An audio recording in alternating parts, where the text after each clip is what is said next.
Bridgette Maria here. Welcome to my YouTube channel. I have something special for my students today. Ribcage isolations in 4 directions. This is awesome for your Latin dancing and hip-hop, also in hip-hop dancing, which I'll be starting those classes in March. This will start getting you ready for the ribcage popping action. 4 different directions you should practice, and there's many more different ways you can use your ribcage, but I'm going to give you the basics, and this will help your bachata and salsa also. So stand with your feet apart, about second position, so just like if you were going to do a squat. Okay, I'll do it from both sides. You want to bend your legs, because what that does is it frees up your spine. It allows your body to move. If you're straight-legged, it limits your movement and it will make it look stiff. So you want to bend your legs like this. Okay, relax upper torso. And before you even begin, let me show you one thing. You should warm up your back. So I'm going to turn sideways. You always need to warm up the back before you start moving your back and your core. So what you want to do is lift your arms. You can even do a plie, a bending of the legs. And then arch the back. So I want to arch, bring my hands to my thighs. And then I'm going to lead up with the lower back, middle, and upper. So before you begin doing ribcage isolations, I would warm up your back and your front. So you bend your legs, bringing your pelvis back, arch your back. It's like doing cow and cat, but in a dancer way. And then you roll up. And I would do this about 3 times to warm up the lower back. One thing you want to do is do 2 different actions of the spine, which is the arch. So the pelvis goes back, and you're arching your back, ribs are forward. And then you're going to pull your ribcage in, pelvis tilts forward, and then you roll up.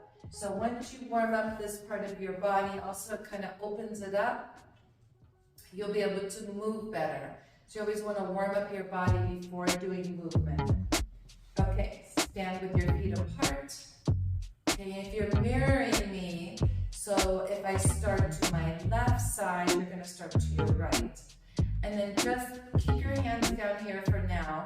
What I want you to do is move your ribcage to the side, but keep your feet. So I'm going to take and move from the opposite side. In my back, I'm going to press into that shoulder blade to move to the other side. Okay, and if you can't find the standing, then you would do it seated. And then I'm going to move to the other side. So I'm going to start with the sides. Those are a little easier first than the front and back. So go 1, 2, and 3, 4, and 5, 6, and 7, 8. And every time that I move, as I come in, I contract. So I'm actually engaging my abdominals, so it's a really good workout. Stretch, contract. Stretch, contract, stretch, contract, stretch, contract.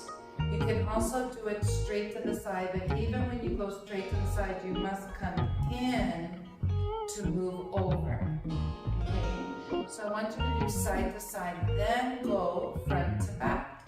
So I'm going to turn sideways so you can see a little better. When I do front is lifting the ribs. Be careful not to hyperextend the lower back. That means to stretch it. You want to elongate, so you're stretching your back rather than forcing it to move in a way it's not ready to move. So lift and then contract. Your pelvis is going to swing back and front and back. And you're going to incorporate the shoulders going back and front, up, and back. I'll make my own music. And back, and front, and back. And start to get this kind of a swing going.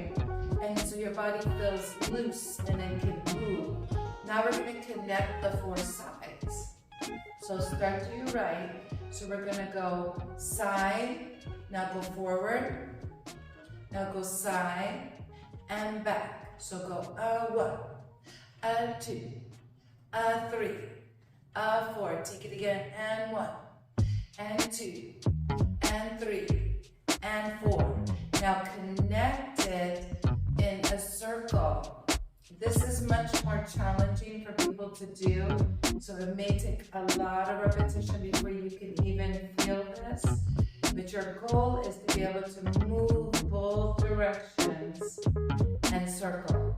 I would always start with the staccato movement first, because that's where you want to start, and it means sharp.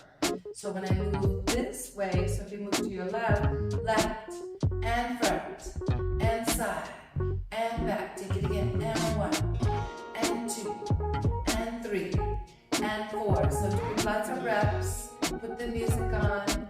3 and 4 again, and 1, and 2, and 3. Then connect it in a circle. Next time I'm going to do this with the music. I'll do a little portion of this with the beat so you can see it. I'm going to turn around. So I'm going to move really quickly. So I'm going to go 1, 2, 3, contract, and side, and front, and side, hold under. So my pelvis tucks on the contraction. So it's really good for the abdominal muscles. You may feel it in your back.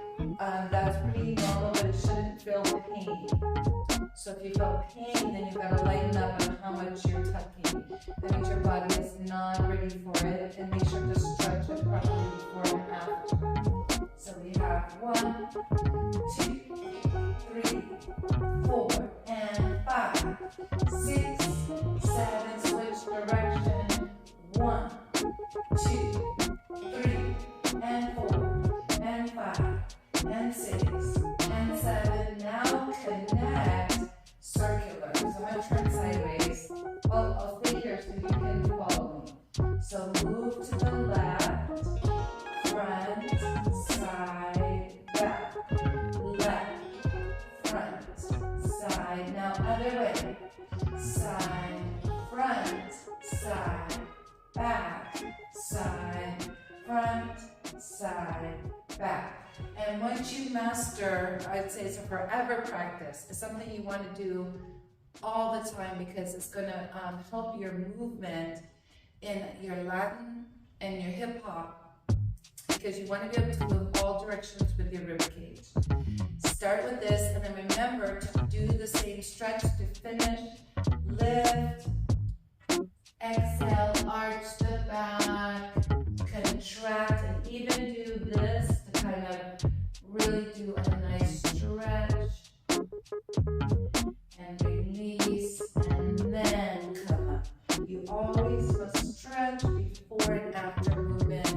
A lot of dancers who do not will end up with problems in their body because they haven't warmed up properly or cooled it down. So you must stretch also after movement. All right? I hope this helps you. Bridgette Maria. If you like it, please